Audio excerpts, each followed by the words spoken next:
All right, all right. Welcome to episode number 2 of the Uncooped podcast. I just wanted to thank everyone for the support on the first episode. So many great comments and so much great suggestions. I really appreciate all the support. I'm looking forward to all these great guests I'm going to have over the next coming months. And speaking of some guests, I have some very special guests that were just hatched out at Chopper Chickens. Let's check them out. We got some little baby silkies, little paint silkies. It was so much fun. It was the first paints of the year. I'm super excited. All right. So tonight's guest, Noli from the Mojo Farmstead in Florida. She is amazing. She's got so many great videos, so many great tips. She takes care of her chickens so well. I just absolutely love her videos. I'm super excited to have her on tonight. So let's give her a warm welcome. Hello. What's going on? Hi. How are you doing? Oh, I'm doing so well. How are you? That's good. I'm worried about the sun in the background. Oh, it's beautiful. I'm in the so sunshine pretty. state, you know? Yeah, you are. And I'm over here in the frozen tundra. Man, I know you keep saying night. Is it dark over there? Yeah, it's getting there, but we're having a blizzard right now, so yeah, that's always fun. Did you say blizzard? Yeah, we're under blizzard warning right now. Oh my gosh. Yeah, we're getting about 10 inches of snow overnight, so this should be fun. Wow. Oh, it's never ending, right? Yeah. All right, so let's give everyone a little rundown about you. How did you get started? Oh, how did I get? Well, I'm a first generation farmer. I am a city girl at heart. My husband likes to joke about the fact that 10 years ago, you would have never, I wouldn't even have worn anything camouflage or flannel. You know, my go-to was metal band t-shirts and fishnets, and I would never, ever have left the city. And then something happened, I don't know, probably somewhere around 2016, where my son was having really bad, like, asthma issues. Now, he wasn't diagnosed with asthma, but he was having breathing problems. And a friend suggested to me that I pay attention to our dryer sheets and the stuff in our laundry. And when I changed those things, his symptoms went away. And so at that point, I took like this deep dive into products, you know, and things that are in our products. And I became aware of a lot of things that made me really, really want to become more self-sufficient. And I became really concerned that these corporations that I thought had my best interest in mind really did not, you know. And so I really became enlightened to the fact that I needed to be my own advocate and learn to provide for myself as much as possible, because nobody else is going to do that for me. And my husband always wanted to move out, like where we are. You know, he kind of grew up in this environment. And that was just the last thing I needed to be like, okay, screw it. I don't need my conveniences. I don't need delivery. You know, just get me somewhere where I can learn to live more in tune with nature, you know, and become more self-sufficient. So it started for me with like, let's get 12 chickens. I just want some chickens so I can have some eggs, you know. Yep. And I fell in love immediately, you know, and I fell in love with the whole process, you know, with the chickens, with their personalities, with the different plumage. Then I learned about egg color. Then I started hatching, and then I learned that I could hatch for other people and provide other people with these more nutritious, you know, less kind of pesticides, vaccine kind of stuff, eggs. And I just kind of like went, fell right into the chicken. I don't even want to call it chicken math, because that makes it sound so trivial. You know, it wasn't a trivial thing. It was like, hey, I'm providing life, you know, kind of thing for me. Yeah, it seems like that's kind of the natural progression. It's like, so you get the chickens, and then you're like, oh, there's egg colors, and then you can, you know, breed them. I love the genetics of all the different breeding and stuff like that. So it's just a snowball effect, I feel. 100%. You can take a lot of deep dives when it comes to chickens. It only just starts with egg color. Yeah, exactly. Yeah.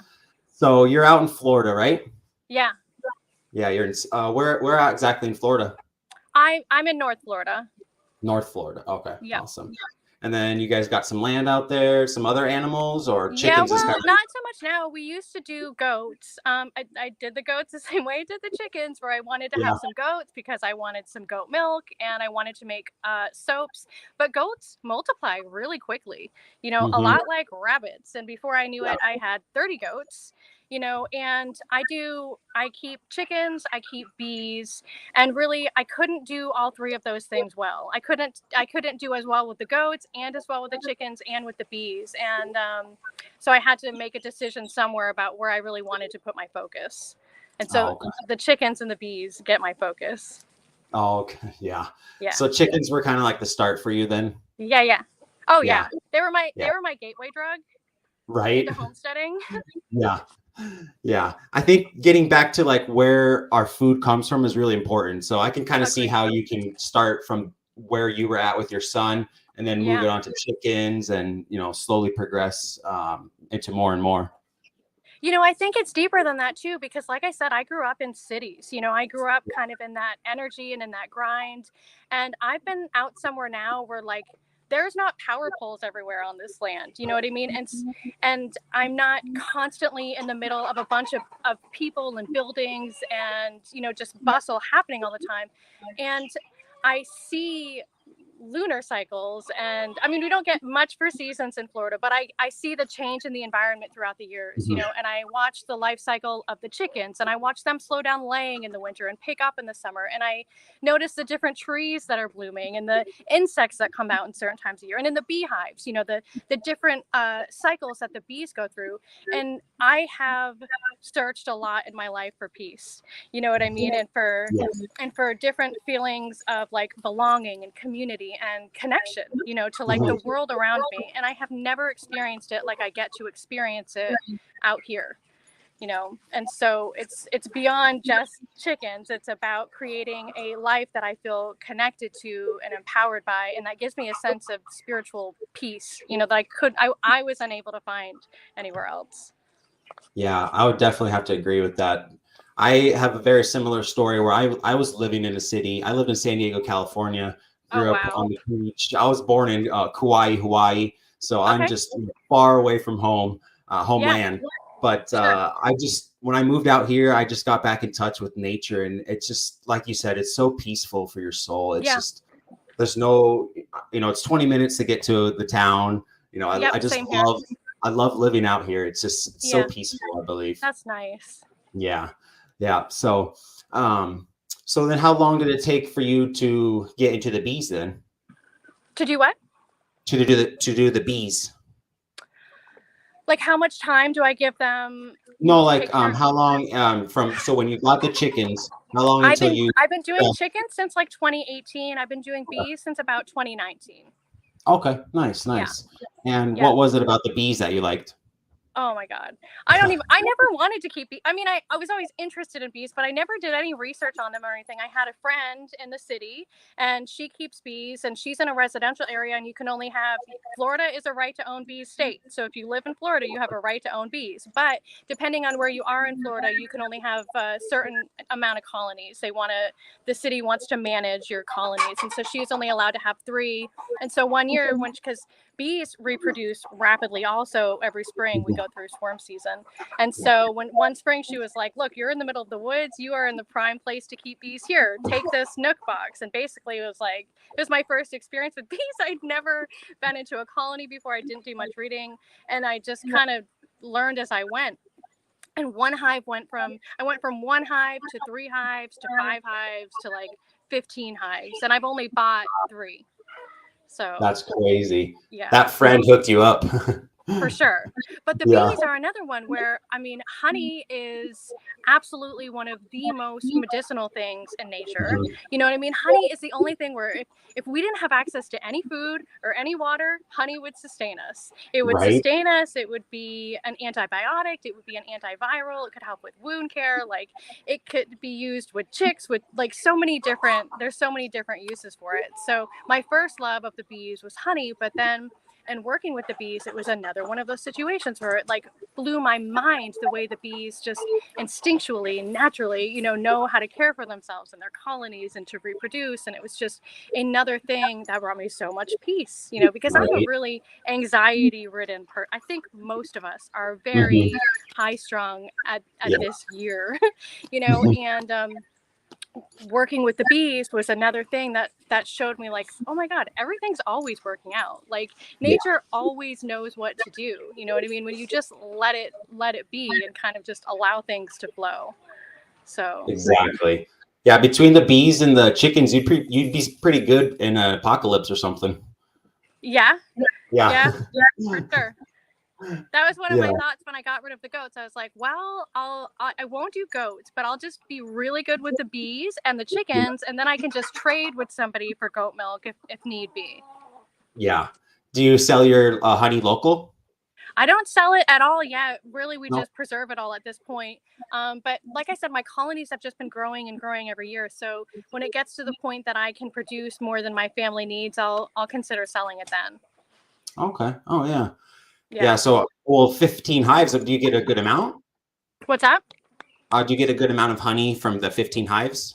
So they don't always produce the first year, but when a colony is strong and healthy and in a honey flow, each one of those frames, like you have small supers and medium supers, and I run medium supers, and on each one of those frames, if it's full of honey, it's about 2 quarts of honey.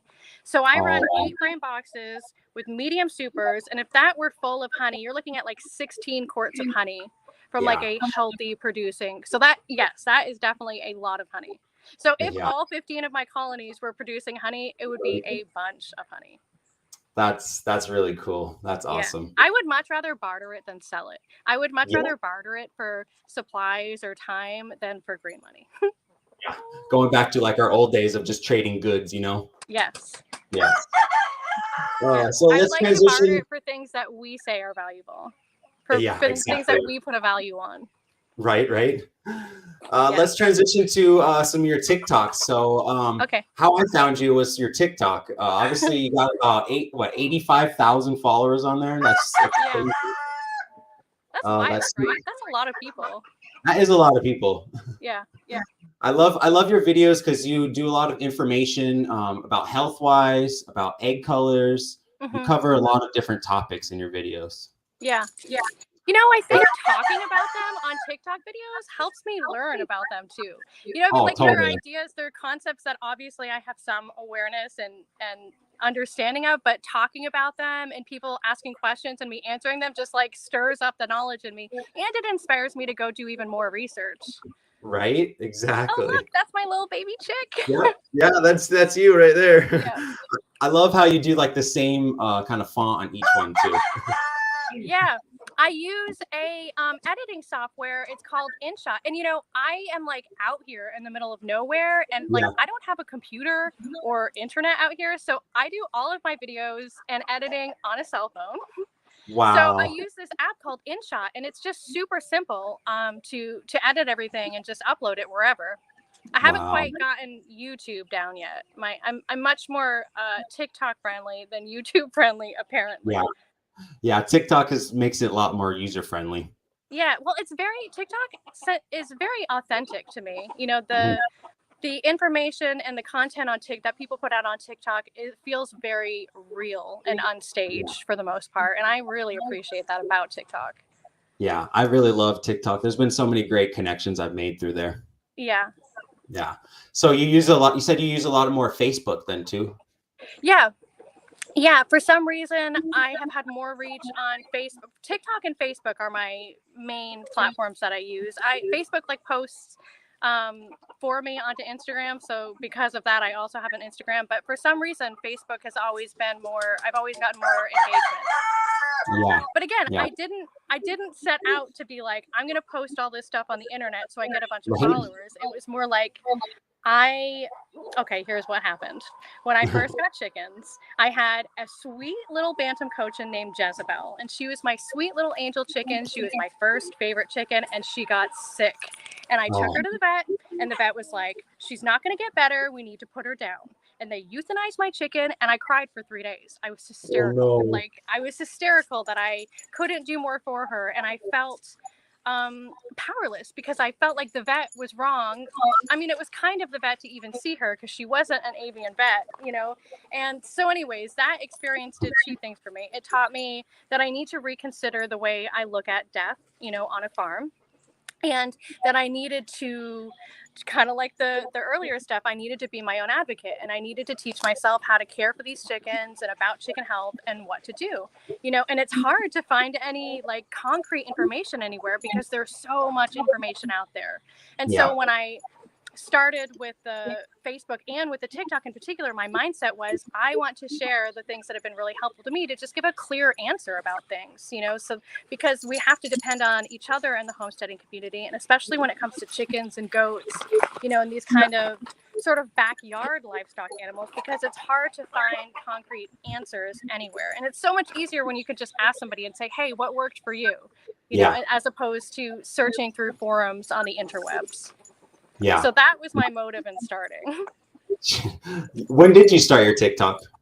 I don't even know. I'm not really sure. 2 years ago or something. I know I started with Facebook sooner. I started documenting kind of the homestead stuff with Facebook probably around 2018, probably about the time we came out here.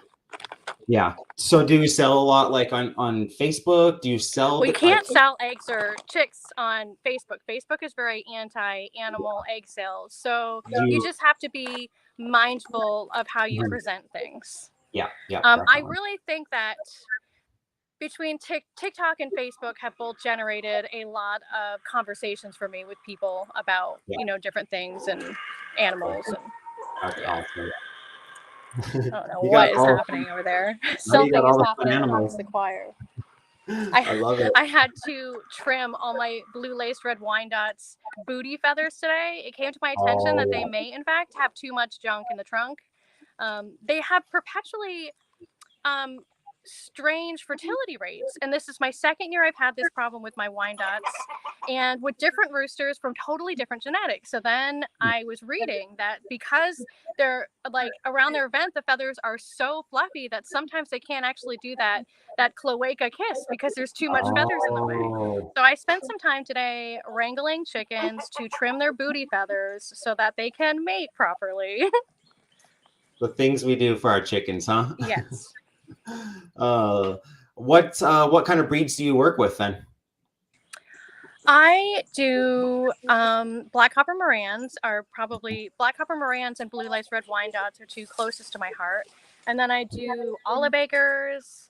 I was doing leg bars. I'm not doing them this season because I got really burnt out on them last season because they're an auto-sexing breed. So people want to buy the female chicks, and then I'm left over with all the male chicks.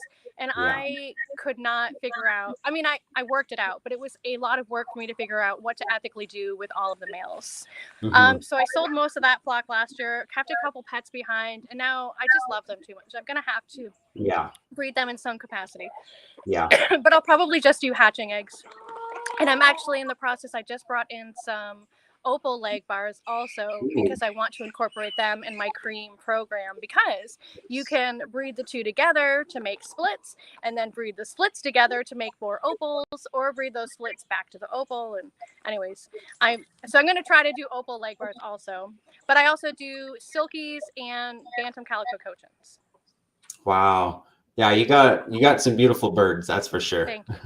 I love it. I love the olive acres that you post. Some of the eggs are just stunning. Yeah, same. Me too.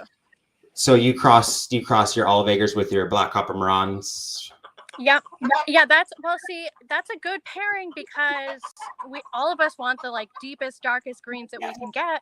But what happens is once you start back crossing like that, you run the risk of potentially those offspring laying brown, hopefully dark green, but potentially brown. And so I think that there's a lot of maybe misunderstanding in the olive acre community when it comes to those different generations, because people buy hatching eggs and they hatch from those beautiful dark brown eggs, and then they get their hens and they're laying and they're like, why is this egg brown? What's happening? But that's why it's just those back crosses potentially reintroduce two white egg genes as opposed to blue genes accidentally.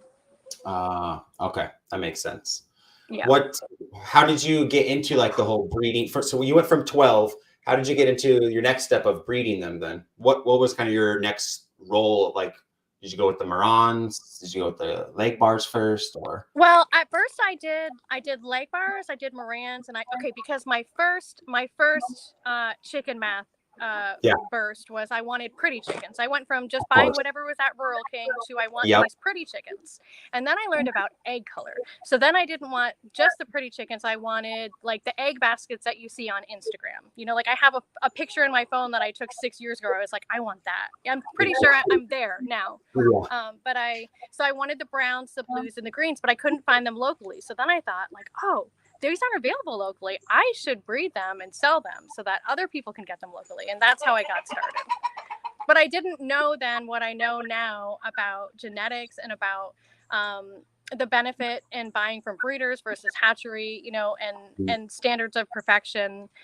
So I've come a long way from that first idea. Yeah. Yeah. I work at a farm store, so I deal with all the baby chicks daily, you know, from a hatchery. Awesome.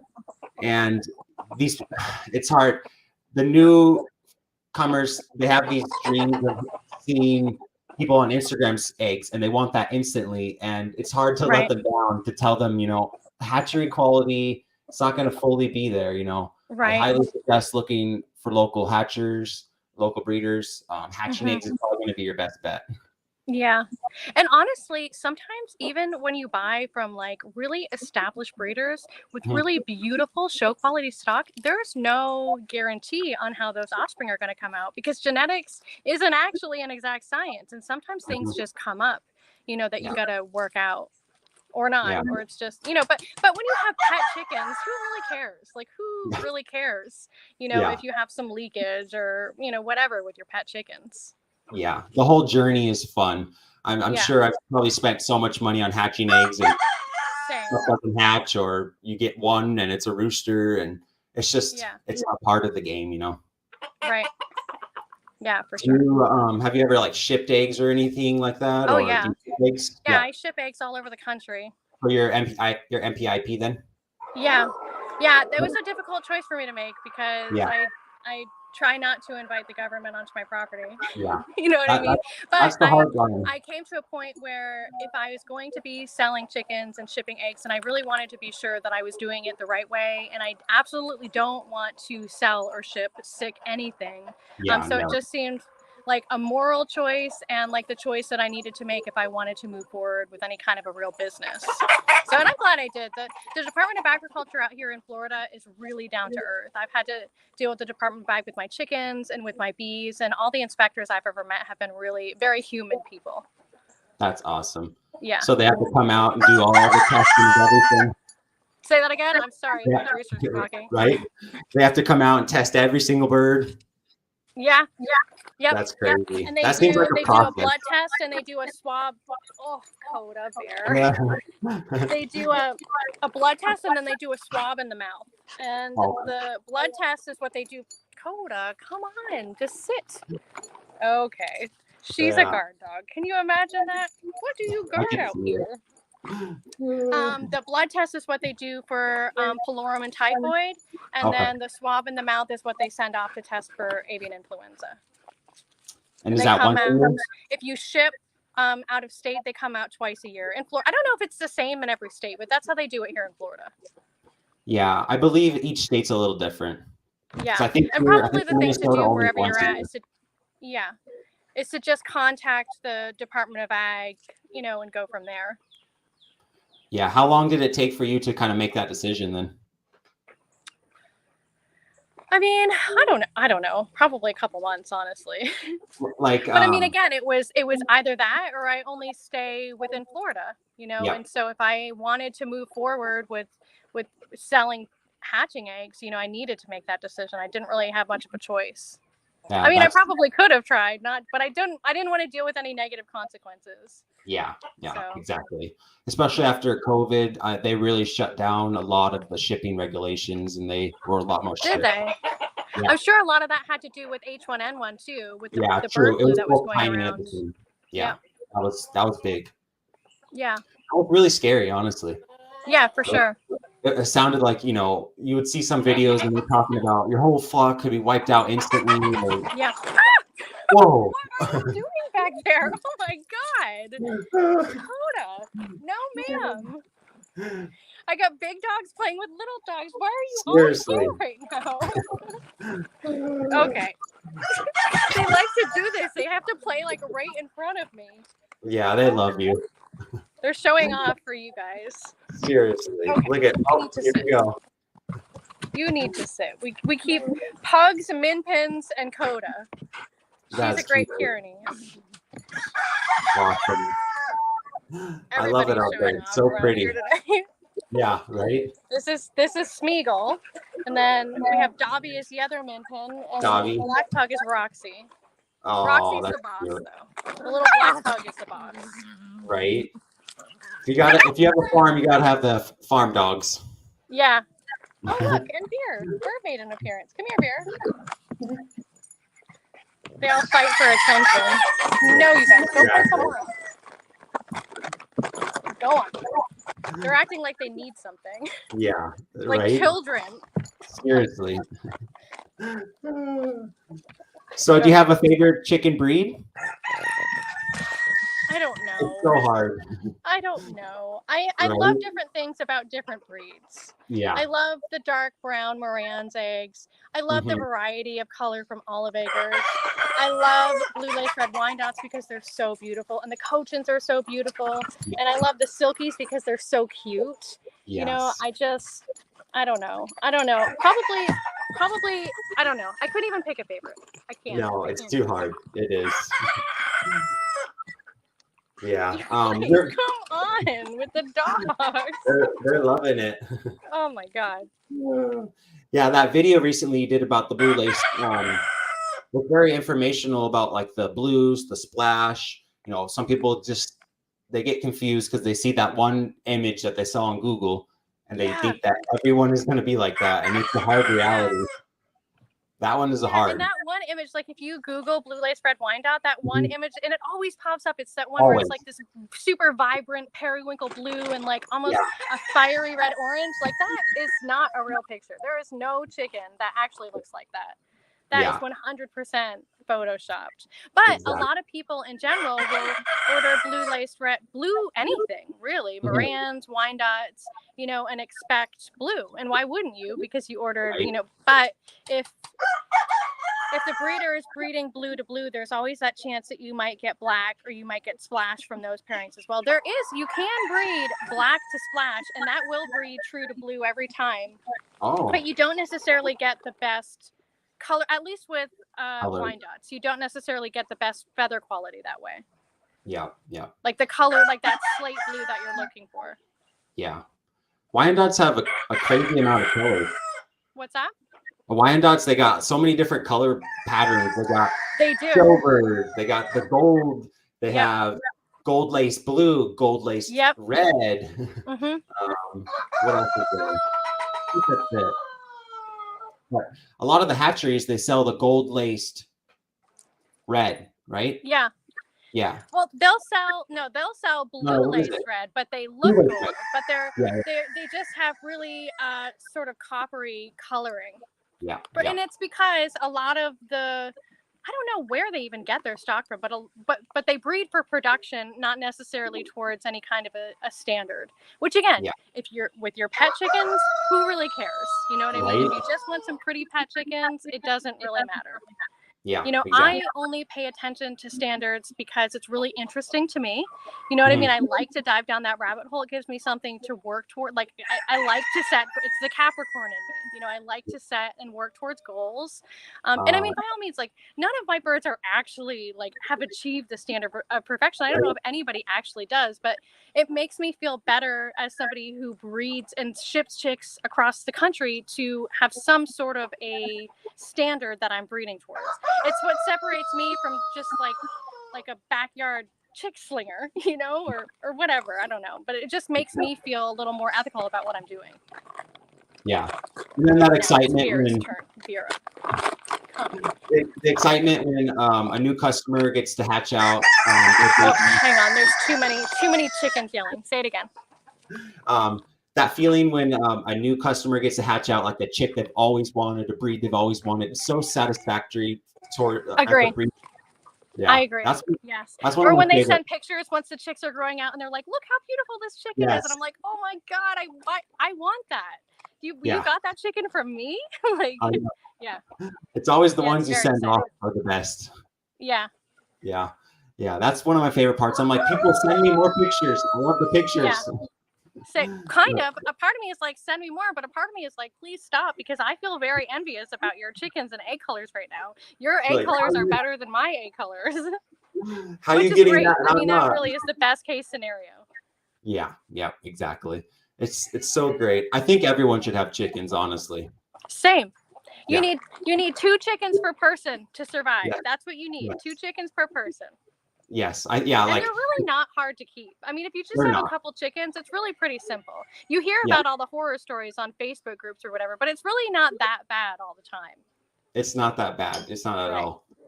Do you have any advice for a new breeder coming in that's kind of looking towards going from backyard style towards like kind of like what you're doing?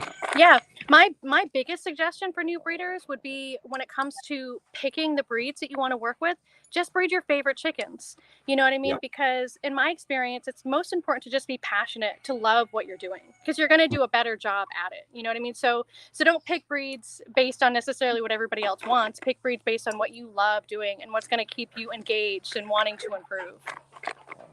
Yeah, that will get you real burnout really fast if you For don't. Sure, because it is a lot of work, especially when you get on the scale of 100 chickens. You know, to really pay attention and take care of your chickens well. It's daily work. Like, Hank and I don't go on vacation together, you know, because there's just, but really it's because of the dogs. You know, the chickens aren't really the problem; it's the dogs. Right. But to keep an eye on and take care of this many chickens, it's daily work. Some days more than others. But you get in a routine and you learn what works best for your farm and you work it out. Yeah. Yeah. If I was to suggest anything for people too, it'd probably be like, pick like 2 or 3 of your favorite breeds and just work on them really well. Get the best quality eggs. Talk with people that breed that. And the other thing that I would suggest too is to acquire the best quality stock that you can from the beginning. You know what I mean? And what is difficult about that is, a lot of times to get that stock, you're going to have to buy hatching eggs, and those hatching eggs are not going to all hatch. You know what I mean? I've got some that are hatching now, the opal leg bars, and I feel like $100 a dozen is about average. Yep. And out of 16 eggs, I've got 3 in lockdown. One is hatched so far. One was hatching, but there was some issues. I don't know what's going to happen. But the one who did hatch is a male. I've got an opal male who I can use with my cream. So the point is, it takes some time and commitment and understanding, you know. And if you can get chicks, awesome. Or if you can drive, you know, of course, if you can drive to go pick them up, that's even better. Yeah, definitely. Yeah, because in the long run, you're going to end up buying the best quality stock if it's 2 years later or right at the beginning. You might as well just buy them. Yeah. Absolutely. Or you're going to end up spending so much money on the lesser quality stock, hoping that it works out and that you happen to get one that in the long run, it's like paint. You know, if you buy the cheap paint and you have to do twice as many coats, you may as well just buy the expensive stuff from the beginning. Exactly. Yeah. Totally. So I think that was the very first video that I found you. It was you talking about your hatching room, showing off your hatching room. Yeah. And it was the Nutri-Right 360s. How many do you have of them? I have 6. I have 6 right now. And I've actually recently found out that I have some temperature and humidity issues with them, which is crazy because I've been hatching with them for like 3 years and I'm just now having some issues. I got some of those Go hydrometer thermometers that everybody talks about, and they've made me aware of some issues. But I've got some chicks who are going into lockdown today, and we'll see how it goes. Nice. Yeah, so you don't do the cabinet style, right? I tried. Okay, last year I invested in the Sportsman GQF 1502. I did the cabinet incubator and the hatcher. And I personally hated the hatcher because, you know, they have those sort of plastic enclosed drawers that go in that. So I couldn't see when the chicks pipped. And so I was like checking on chicks and accidentally shrink wrapping them. And then I was having sort of wonky hatch rates out of them in general. So what I was doing was I was incubating in the cabinet incubator, and then I was moving all the eggs to my nurture rates to hatch them out so I could see when they were hatching. And that worked out okay. But in the end, I decided to just hatch out of the nurture rates because it was what I was familiar with. It's what worked for me. And so I just sold the cabinet. But I'm sure I say this all the time that I'm sure it was a me thing, because most people who have that GQF cabinet incubator swear by it. I've never heard anybody say anything negative about it. So I'm just saying that for me, I'm just going to stick with what I know. Right. Which is the nurture rates. Although I have to say, I would very much like to purchase one of the Brincy cabinet incubators. Yes. And if I can get there financially, I will. Yeah. And the good thing with the 6 different ones, you can do different hatches. You can do staggered hatches, you know? Right. Yeah. Well, that's what I do with the nurture rates. I basically have one nurture rate for each breed that I hatch, and then I have one for like whatever additional eggs I'm hatching for myself every time. That must be so much fun. Oh my God, it's ridiculous. It's so ridiculous. It's so cool.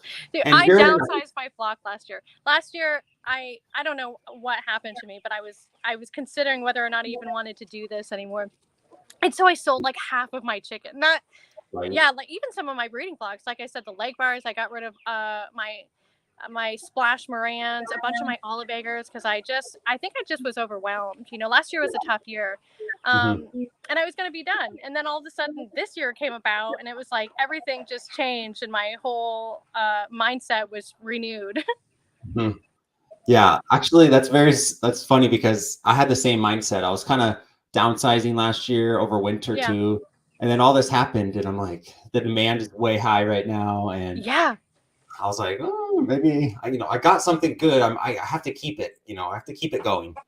Right. Oh, geez. Yeah. I'm really excited. This year I got a lot of paints hatching. So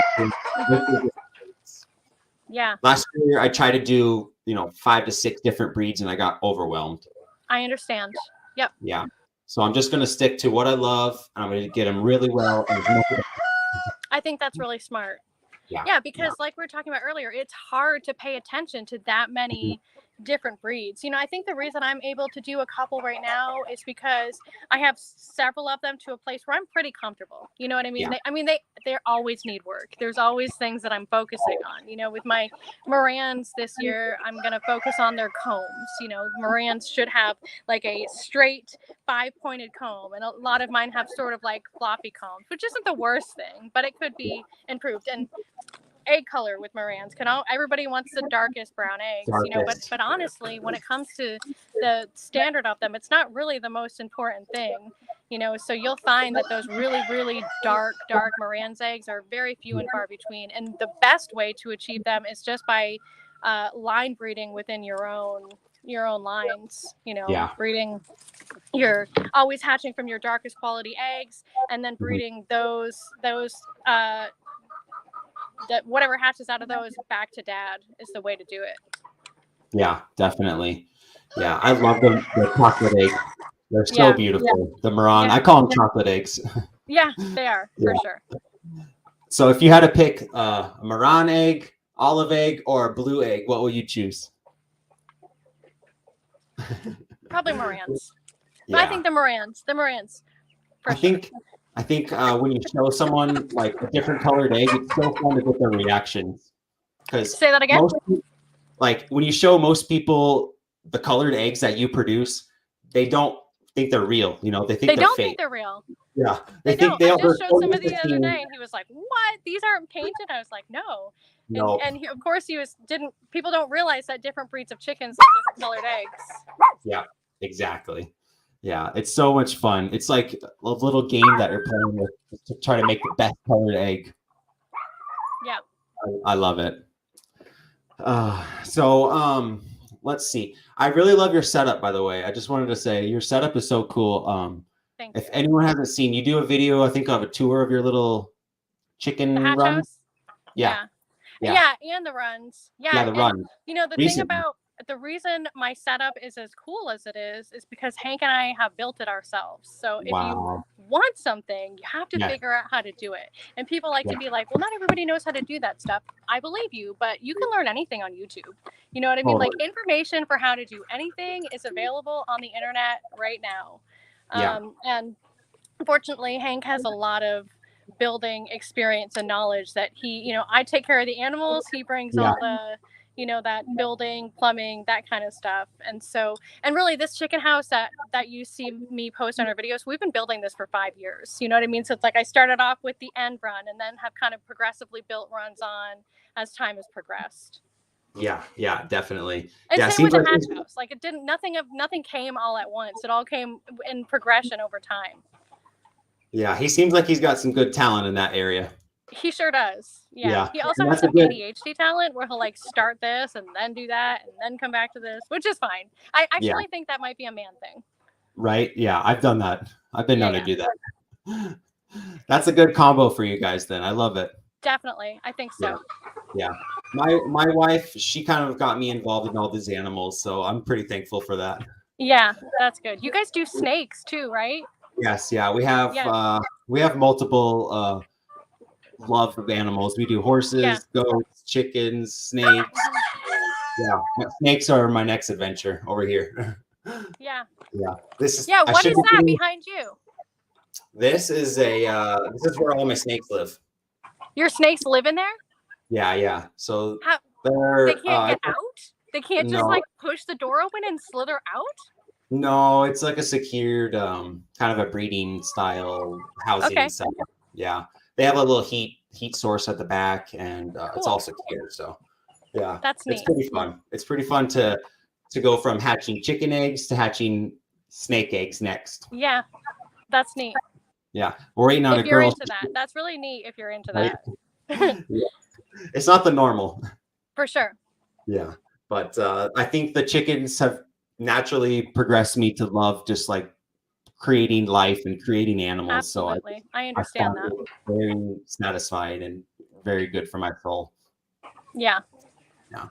I really love the animals. So, and I can see that you love them as well. You take great care of your animals. So I do. Yeah. So since I work at a farm store, have you heard about this recent ban with like the injectables? I have only through TikTok though. You're talking about like the antibiotics? Yeah.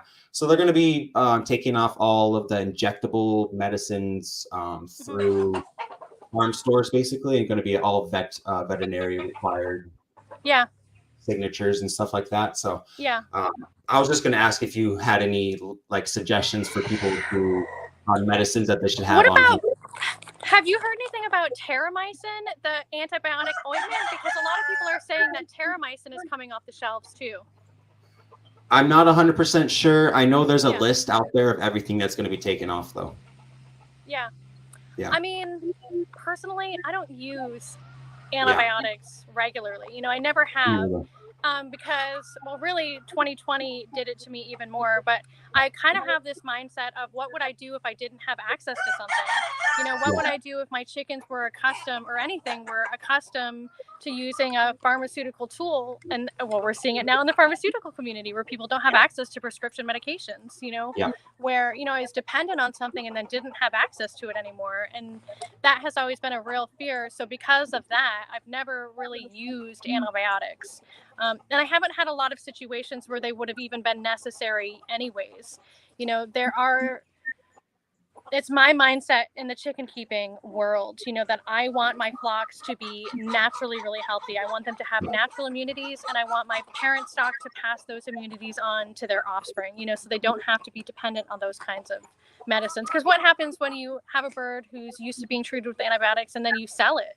You know, or that bird has babies, you know, and those babies don't have the strength, you know, that natural strength to fight off diseases because their parents never developed it.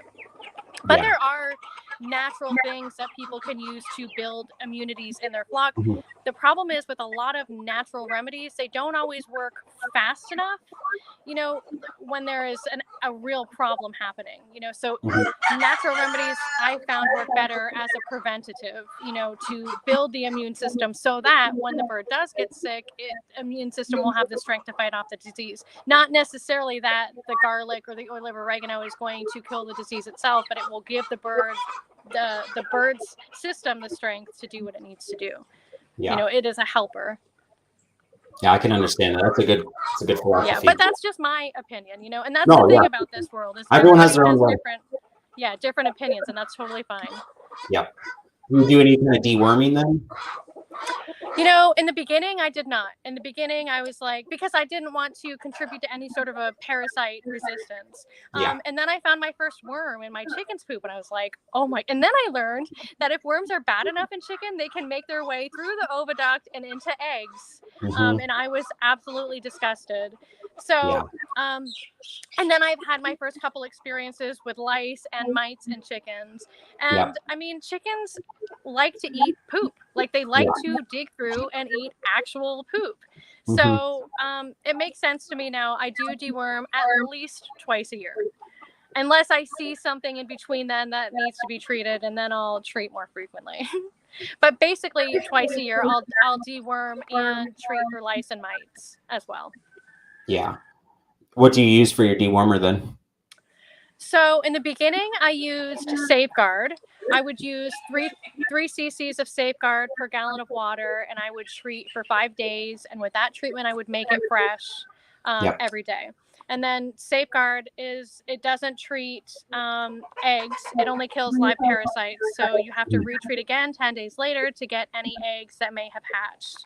And then in the beginning, when I was treating for lice and mites, I would use Electra PSP, which is a phenomenal product, but it's very expensive. It's like $150 a bottle. You can only get it, you can't get it at a farm store. You have to buy it online. But Electra PSP is a cool product because the active ingredient is this stuff called spinosad, and it is used in organic gardening. It's used in like certain dewormers for dogs, so it's really safe. There's no egg withdrawal time with it. But it only treats lice and mites. It's also cool because it does kill eggs. So you only have to treat one time and the treatment's done. And with the Elector, I would mix 9 cc's per gallon of water, and you can either spray the birds like really well around their vent, under the wings, around the neck, or if you're in like a warm, sunny place, you can mix a couple gallons together and dip the birds. But if you do that, you got to do it like first thing in the morning so they have enough time to dry out before evening. And you got to move their feathers around, you know, because the plumage is designed for water to not get through. So you got to move the feathers to make sure that the medicine gets through. And then this year I started using ivermectin poron. It's actually, and all of this stuff is off label, you know, so this is just what I use, you know, but if anybody else were to use this stuff, of course, do your own research and make your own decisions. But this year I started using ivermectin poron because it treats for intestinal parasites, it treats for lice, mites, scaly leg mites. It's a topical treatment, so you just put a couple drops. It's like something like between 2 and 9 drops. You can do around the neck, the vent, under the wings, and it treats for all of those things. But it's like the Safeguard, where you have to treat again 10 days later because it only kills live parasites. But I think it's a little, I like that it treats so many things at once. It's a little easier than the Elector. And the Safeguard, I was always a little concerned about the efficacy of it, you know, because it doesn't actually mix. It's not totally water soluble, you know, so I was always like, I don't know if this is really working. But the ivermectin, last time I treated my birds for mites, I had a couple birds where I was like, oh my God, how did this happen? Like, I am a proactive chicken keeper and this is bad, you know. And I was dealing with, so there's northern fowl mites, but also there's tropical fowl mites, and they're basically the same thing, but one is up north and one is down south. So I'm pretty sure I was dealing with tropical fowl mites, but they like to nest right around the vent feathers, usually right underneath the vent, and they're so little that you can't see them from far away, but when you get up close, it almost looks like dirt. Like dirt is stuck to the chickens, but then upon closer inspection, it's like millions and millions of, it's like something out of a horror movie of mites. And so I admit all that to say that I had a couple birds who looked like that last time I treated for mites, and I used the ivermectin boron, and a couple days later I checked them all and nothing. So it just worked so well for me. I was like exceptionally impressed. Yeah, definitely. Yeah. People always freak out, but I feel mites are something that does happen. 100%. So it's something, it's hard to prevent that, really. And they reproduce so quickly, you know what I mean? That sometimes before you know it, there is an infestation, you know, and so it's not necessarily a reflection of the chicken keeper. Wild birds bring them in, mice bring them in, and they hitchhike on the feathers, the dander around the coop, and then they get onto your birds, and they just reproduce so fast that sometimes it just gets out of control. Yeah, we're not professionals, so we don't know everything. So don't take our advice 100%. But every area has their own, stuff. So everyone should do their own research, just so everyone knows. I support that. Yes. Yeah, and especially like I was going to say, back with your hatching is probably way different than I do hatching here because 100%. you're a lot more humidity. Yeah. Dry hatching is all the rage this year, which I support because I am somebody who dry hatches, but I am also somebody who lives in Florida, and so it's not so much about your method of hatching. It's about where you need your humidity to be at throughout the incubation process and how you can get it there. It's not about the humidity. It's about your air sac health, so it is. It's one of those things where people need to take in all the information and make informed choices. What is happening around here? My roosters like to talk back and forth to each other. It's like they're at different ends of the yards, and one's like, "It's all good over here," and the other one's like, "Yeah, it's all good over here too." Awesome. Well, do you have any big plans for 2023? Anything you're looking excited for, or no way? I'm just gonna keep going with the natural progression of how life is happening. Any new breeds? Actually, I am incubating some new breeds of chickens that I'm excited about. I have become very obsessed with Americanas, like purebred Americanas. Partially because, like I said, I got really disillusioned with the leg bars because the auto-sexing was like hard to manage as a breeder. But I still wanted some blue layers. And so I started to look more into Americanas and realized how challenging it is to find purebred Americanas. And so I want to be a part of that community.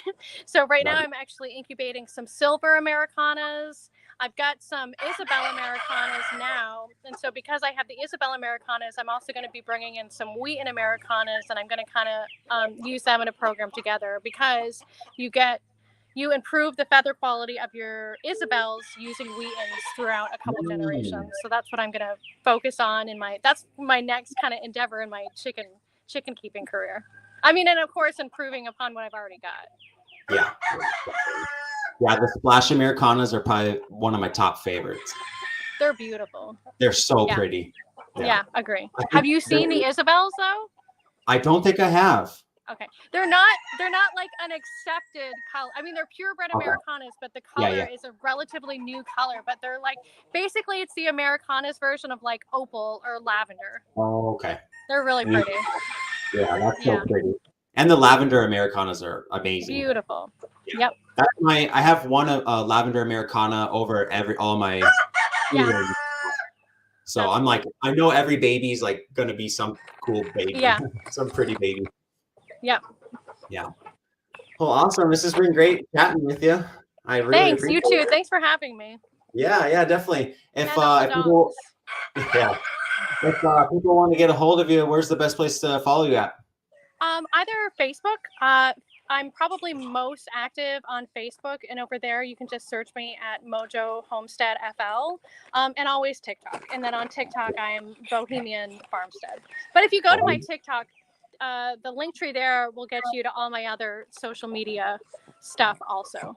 Perfect. Yeah, I left your links in my bio, and I got it running on the screen. So hopefully, okay.